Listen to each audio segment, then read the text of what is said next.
முழுதும் ஒன்றினுள் அடக்கம். அதுவே ஆனை முகமெனும் ஓங்கார விளக்கம். சுழலும் கோள்கள் அவன் சொல் கேட்கும். அவனை தொழுதால் போதும் நல்லதே நடக்கும்.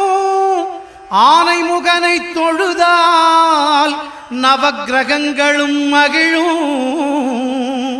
நல்லதே நடக்கும், நல்லதே நடக்கும்.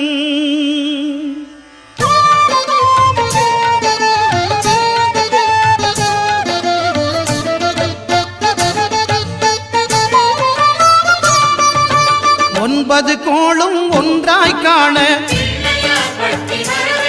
அங்கு கற்பகம் என்னும் கடவுளின் மெய்யில்